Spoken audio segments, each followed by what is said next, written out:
சரி, பேசலாம் சார். வணக்கம் ஹாரி சுல்தான். வணக்கம் சார். இவங்க இந்த இஷ்யூவை ஏதோ விவசாயிகள் மட்டும் நிலத்தடியிலிருந்து தண்ணி எடுத்தா அவங்களுக்கு மட்டும் கட்டணம் வசூலிக்க போகிறது மாதிரி இந்த நிகழ்ச்சி போகிறது. ஆனால் உண்மை அது கிடையாது. வீட்டில் மோட்டர் போட்டு தண்ணி எடுத்தாலும் கட்டணம் வசூலிப்பதற்கு இந்த பாலிசி அதற்கும் வழிவகுக்கிறது. 2021 அது ஒரு பெரிய பிரச்சனையாகவும் மாறியது. எனக்கு தெரிஞ்சு ஏதோ சம் அட்வர்டைஸ்மெண்ட் எல்லாம் கூட அரசு தரப்பில் கொடுக்கப்பட்டதாக எனக்கு நினைவு. சார், இப்படி நிலத்தை நம்ம ஏற்கனவே நம்ம வாங்கக்கூடிய மெட்ரோ வாட்டர் கனெக்ஷனுக்கு நம்ம கோயம்புத்தூரில் என்ன நடந்ததுன்னு தெரியும்.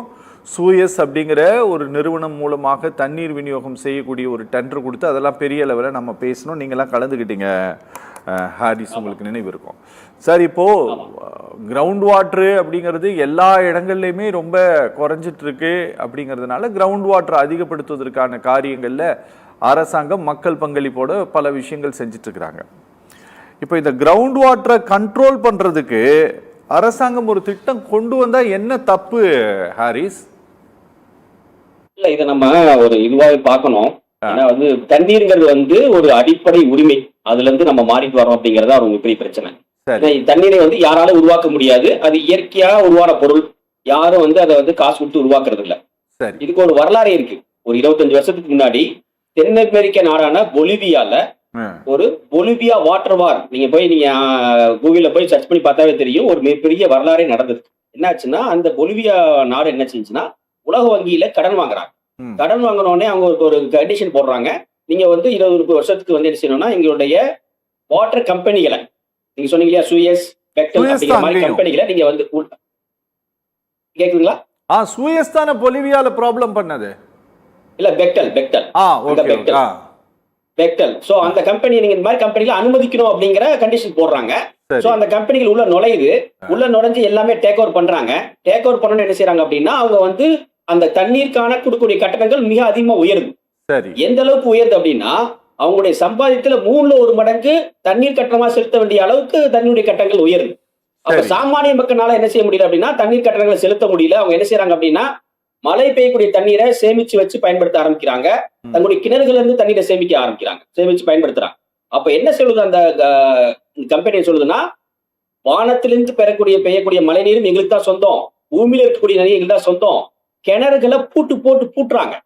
எங்கெல்லாம் மக்கள் தண்ணீரை சேமிச்சு வச்சிருக்காங்களோ அந்த தண்ணீரை சேமிச்சுக்கூடிய கடன்களை உடைச்சு தண்ணீரை இது பண்றாங்க.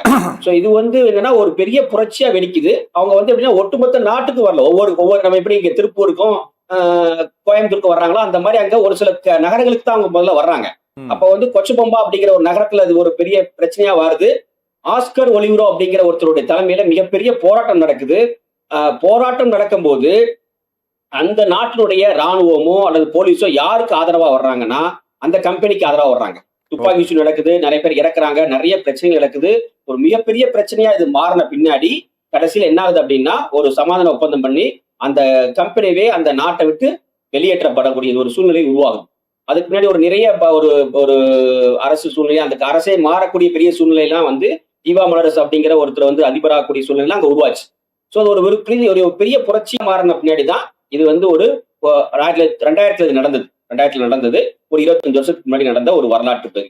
சோ அப்ப என்ன பண்ணிட்டாங்க அப்படின்னா, இப்ப முன்னாடி தோழர் சொன்ன மாதிரி இந்த மாதிரி உலக வங்கியில நம்ம கடன் வாங்கக்கூடிய எல்லா நாட்டுகளையும் இந்த மாதிரியான ஒப்பந்தங்கள் போடப்படும். நம்ம ஜனநாயக நாடு நம்ம சொல்லக்கூடிய நாட்டுகள்ல, இந்தியா போன்ற நாட்கள்ல அந்த ஒப்பந்தங்கள் வெளிப்படைத்தன்மையாவே இருக்கிறது இல்ல. அதை நமக்கு சொல்ல போறதும் கிடையாது. என்ன ஒப்பந்தம் போடுறோம், என்ன பண்றாங்க அப்படிங்கறத அரசாங்கம் நமக்கு சொல்றதே இல்ல. ஏதோ ஒரு ராணுவ ரகசியமா இருக்கு, ராணுவ ஒப்பந்தம்னா நம்ம அதை வெளியிடக்கூடாதுன்னு சொல்லலாம். ஆனா கடன் வாங்குறதுக்காக ஒரு ஒப்பந்தம் போடுறோம், அது நடக்குதுன்னா அதெல்லாம் வெளிப்படையா வைக்கணும். ஆனா ஏன் நடக்கிறதுன்னா, இந்த மாதிரி கம்பெனிகளை உள்ள அனுமதிக்கணும் அப்படிங்கிற மாதிரி இருக்கிறதுனால அதெல்லாம் வெளிப்படையாவே வைக்கிறது இல்லை. சோ இதனுடைய இதுதான்.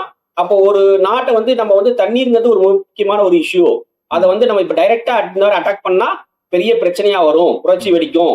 ஏன்னா நீங்க பொலிவியா வாட்டர் வார் அப்படின்னு இப்ப வரலாற்றுல பதியக்கூடிய அளவுக்கு ஒரு பெரிய பிரச்சனை நடந்தது. சோ அப்ப என்ன பண்றாங்கன்னா, அங்கிருந்து வெளியேற்றப்பட்ட அந்த பெக்டல் நிறுவனம் எங்க வந்தது அப்படின்னா, நம்ம தமிழ்நாட்டுல திருப்பூருடைய மாநகராட்சிக்கு தண்ணீர் சப்ளை பண்ணக்கூடிய ஒரு கம்பெனியா மாறிச்சு. இப்ப இருக்கான்னு தெரியல. அவங்க தொடர்ந்து 2 இருந்தாங்க. இப்ப அடுத்து சூயஸ் கோயம்புத்தூருக்கு வந்துருக்கிறதையும் நம்ம பாக்குறோம். இதெல்லாம் உலகளாவிய பன்னாட்டு தண்ணீர் நிறுவனங்கள்.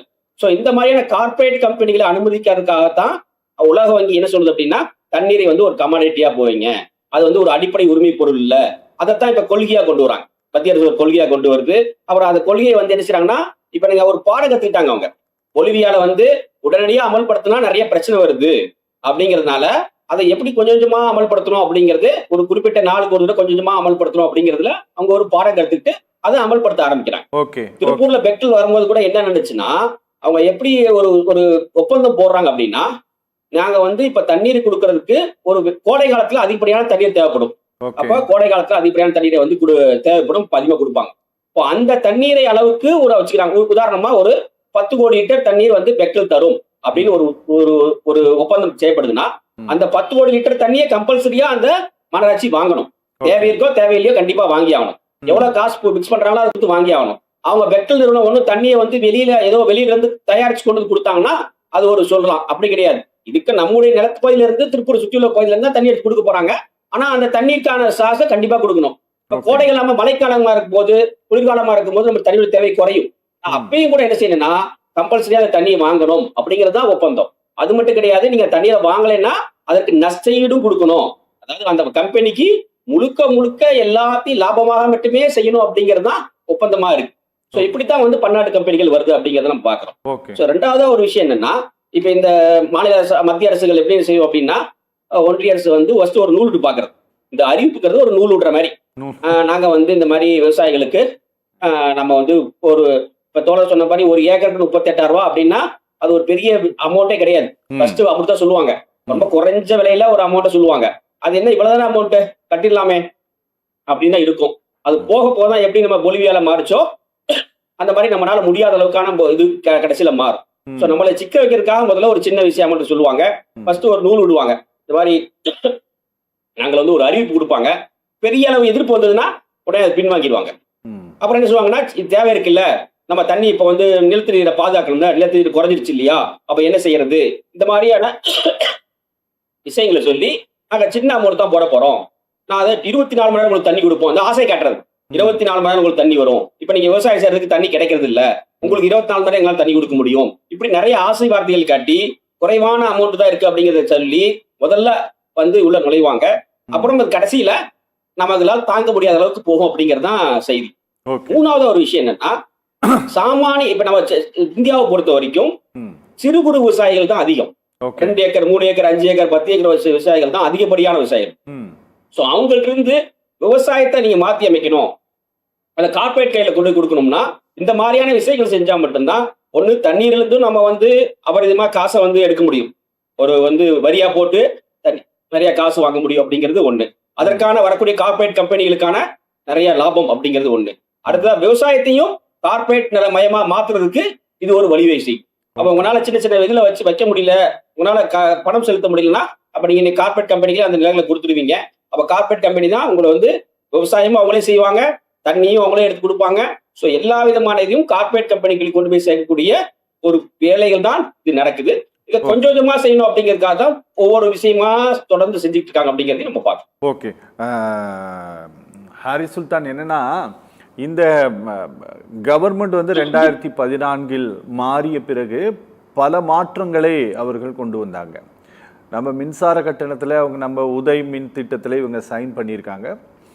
ஃபினான்ஸ் கமிஷனுடைய ரெக்கமெண்டேஷன் படி அவர்கள் மாற்றக்கூடிய சில விதிமுறைகள் படி நீங்கள் லோக்கல் பாடியில் சொத்து வரிகளில் நீங்கள் ஆண்டுக்காண்டு நீங்கள் மாற்றம் பண்ணணும், அப்படி பண்ணலைன்னா உங்களுக்கான நிதியை வந்து நாங்கள் கொடுக்க மாட்டோம் அப்படின்ட்டு அரசு நிறுத்தி வைப்பதாக இருக்கட்டும்.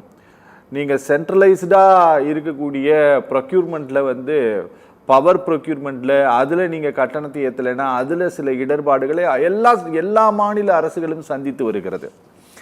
இந்த மாதிரி சில விதிகளை இவர்கள் சென்ட்ரலைஸாக சேஞ்ச் பண்ணிட்டு நீங்கள் வந்து இது வந்து ஸ்டேட்டினுடைய அதிகார வரம்பிற்கு உட்பட்டது அப்படின்ட்டு இந்த காரியத்தை இப்படி தள்ளுவதன் மூலமாக நாங்கள் இதை நடைமுறைப்படுத்த மாட்டோம் அப்படிங்கிற உத்தரவாதத்தை கொடுக்காமல் இது மாநில அரசாங்கத்தின் அதிகாரத்துக்கு உட்பட்டதுன்ட்டு ரொம்ப லாவகமாக பந்தை வந்து மத்திய அரசாங்கம் இந்த விஷயத்துல தள்ளி விட்டுருச்சா?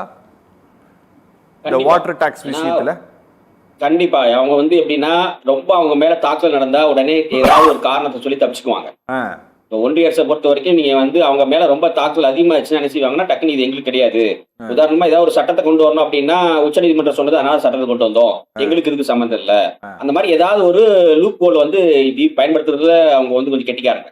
சோ இதே இதுல அப்படித்தான் நம்ம வந்து பாப்பா வாட்டர் வந்து அவங்களுக்கு நன்றாவே தெரியும் இது வந்து மாநில அரசுக்கு உட்பட்டது அப்படின்னா, அதுல அவங்க தலையிட வேண்டிய அவசியம் என்ன வந்துச்சு? ஏன் அவங்க செய்யணும்? செய்ய வேண்டிய அவசியமே இல்லையே. ஆனா அவங்களுக்கு வந்து எப்படின்னா, இத வந்து அமல்படுத்தி ஒவ்வொரு விஷயமா கொண்டு வரணும். இப்ப என்னன்னா, ஜிஎஸ்டி வந்த பின்னாடி உங்களுக்கு மாநில அரசுங்கிறது வந்து இப்ப அவனுடைய அதிகாரங்கள் குறைஞ்சிட்டே வருது. ஏன்னா நாளைக்கு உங்களுக்கு வந்து எப்ப மாநில அரசுக்கு தனியான ஒரு நிதிநிலை இருந்ததோ அது வரைக்கும் அவங்க வந்து ஒரு தனிப்பட்ட முறையில அதை எதிர்த்து இது பண்ண முடியும் இருந்தது. இப்ப என்னைக்கு ஜிஎஸ்டி வந்ததோ பெரும்பாலான நிதி 90% நிதி என்னாச்சுன்னா எல்லாம் சென்ட்ரல் ஒன்றிய அரசுக்கு போயிடுச்சு. அவங்க நினைச்சா கொடுக்கணும் அப்படிங்கிற மாதிரியான ஒரு சூழ்நிலை வந்துருச்சு. அப்ப எப்படி வந்துச்சுன்னா நம்ம ஒரு உள்ளாட்சி அமைப்பு மாதிரி தான், அல்லது வந்து பாண்டிச்சேரி மாதிரியான ஒரு அமைப்புல தான் இன்னைக்கு மாநில அரசாங்களே ஒரு சூழ்நிலை இருக்கிறதுனால ஒரு சொந்தமான நிதி ஆதாரங்கள் அப்படிங்கறதே ரொம்ப குறைவாயிடுச்சு. எதுவுமே கிடையாது. அதான் நீங்க சொல்ற மாதிரி உதய மின் திட்டத்தை கொண்டு வந்து நீங்க வந்து ஒவ்வொரு 3% என்னமோ இன்க்ரீஸ் ஆக போன்றாங்க. ஜூலை 1 நாளையில இருந்து 3% மேல நமக்கு மின்சார கட்டணம் ஏறி போதுங்கிறாங்க. சோ வருஷம் ஒவ்வொன்றும் அதே மாதிரி வந்து ஒவ்வொரு விஷயத்திலையும் நம்ம வந்து கட்டணங்கள் இன்க்ரீஸ் ஆகிட்டு போறதே நம்ம பார்த்துட்டே இருக்கோம். சோ அதனால இந்த மாதிரி நிதி அதிகாரத்தை உங்களுக்கு மொத்தமா புடிக்கிட்டாங்க அப்படின்னா, மத்திய அரசு ஒன்றிய அரசு என்ன சொல்லுதோ அதுதான் நீங்க மாநில அரசு செஞ்சாகணும். வேற எந்த அதிகாரமும் இருக்காது. இல்லைன்னா வராது. நாங்க பணம் தர மாட்டோம். இப்ப உங்களுக்கு கொடுக்க வேண்டிய பணத்தை நிறைய கொடுக்காம வச்சிருக்காங்க இல்லையா? கல்விக்காக கொடுக்க வேண்டிய கட்டணத்தை அவங்க எடுத்து வச்சுட்டு நாங்க தர முடியாது அப்படிங்கிற அளவுக்கு தான் போயிட்டு இருக்கு. சோ ஒவ்வொன்றுக்கும் நீங்க சண்டை போடணும், ஒவ்வொன்றுக்கும் நீங்க நீதிமன்றத்துக்கு போனோம்னா அது எப்ப கிடைக்கும்னு தெரியாது. சோ இந்த மாதிரி நிதி பங்களிப்பு வந்து ஒட்டுமொத்தமா ஒன்றிய அரசை நோக்கி போகும்போது வேற எந்த விஷயத்துக்கும் வந்து மாநில அரசு செய்யறது மிகவே கஷ்டமா தான் போயிடும்.